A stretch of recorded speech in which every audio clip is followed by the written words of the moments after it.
Good day and welcome back, dear viewers, to another episode of Let's Cook with KJ. In today's episode, Chef Kim will explain to us the process of how to make kimchi, and Chef VJ will show us how to do it. Kimchi nowadays is used as a side dish with almost all Korean meals and dishes. Now, shall we start with the ingredients, Nicola? When making kimchi, you'll need the following ingredients: cabbage, coarse salt, water, sweet onion, garlic, red pepper powder or gochugaru, sugar, and green onions. Among the ingredients stated, two are most important specifically in lacto-fermentation, the cabbage and the sugar. The cabbage is considered as our substrate as this is where the microorganisms are found, namely Lactobacillus plantarum or lactic acid bacteria. On the other hand, sugar, which is also found in cabbage, is essential in the fermentation process as it is metabolized to form fermenting products like lactic acid. In fermentation, part of the process involves packing the raw kimchi tightly into the sterilized container and sitting for 1 to 5 days. You will notice some bubbles occurring, and this is when fermentation happens. Fermentation is a metabolic process which uses sugar. This is one of the reasons why more sugar is added in the procedure. Also, fermentation occurs without oxygen, which means that the container must be fully sealed. Furthermore, lactic acid bacteria from the cabbage is the main microorganism that carries the fermentation. This bacteria takes sugar and converts it both energy and lactic acid.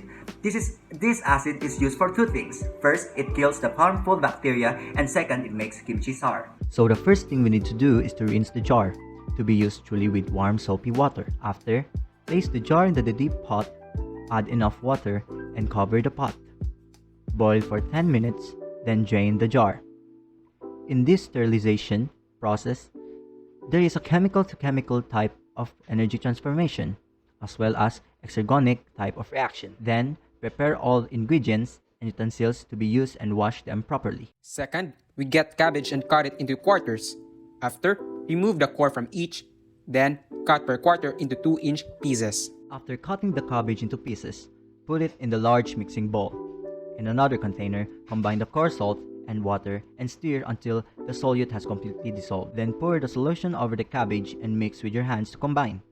Put a plate on top of the cabbage and weight it down with something heavy, like a jar or can of beans. Allow for 2 hours of resting time. The purpose of this salt because of two things. First is to extract the liquid in the cabbage cells present, causing the cabbage to become soft. Furthermore, the liquid is drawn by a process called osmosis, which is defined as the movement of water molecules from a higher concentration to a lower concentration through a semi-permeable membrane. Also in this part, there is a chemical-to-chemical type of energy transformation as well as the exergonic type of reaction. Second, brining the cabbage will ensure that harmful pathogen in it will be eradicated since the said pathogens cannot tolerate salinity. When resting is done, we will rinse the cabbage 3 times with water. After, drain it for 20 minutes in a colander to remove excess water. As water continues to drain from the cell structure will then totally collapse, thus making the cabbage ready for the succeeding steps in the kimchi creation. But while waiting, we can prepare the spice paste. Creating the spice paste, blend the onion and peeled garlic bulb with 1/8 cup water to make a puree.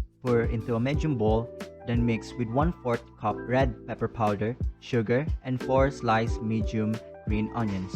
Then, we will proceed to the next step, where we combine the cabbage and the spice paste. Squeeze out any excess liquid first from the cabbage and put it in a container. After, mix it with the spice paste.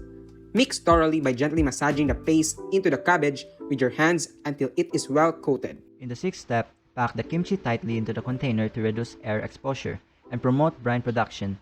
Fill the container about 2 to 3 full as fermenting microorganisms will release carbon dioxide and cause bubbling and fizzing.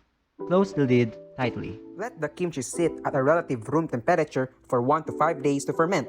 Checking daily to pack the cabbage down, check for air bubbles, and taste to determine if it is fermented to your preference. In fermentation, there is a chemical-to-chemical type of energy transformation and an endergonic type of reaction with reduction as a type of redox reaction. Lastly, Place it in the fridge for storage if you're satisfied with it. You can eat it right away or wait a few minutes for the most excellent flavor. Also, kimchi can last for months in the fridge because it's a fermented dish. The lacto-fermentation process that kimchi goes through makes it unique, with the fact that kimchi is a known side dish of Korean cuisine.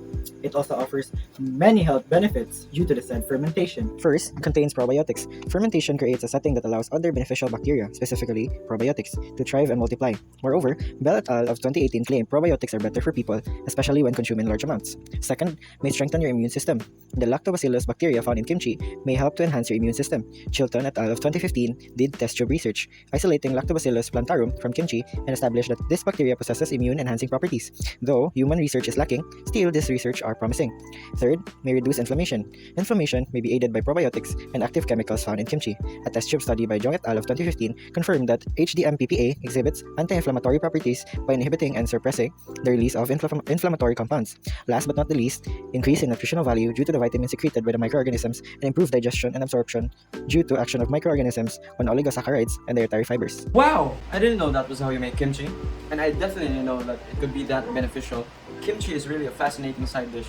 Well, I hope you all learned something today. See you again in the next episode!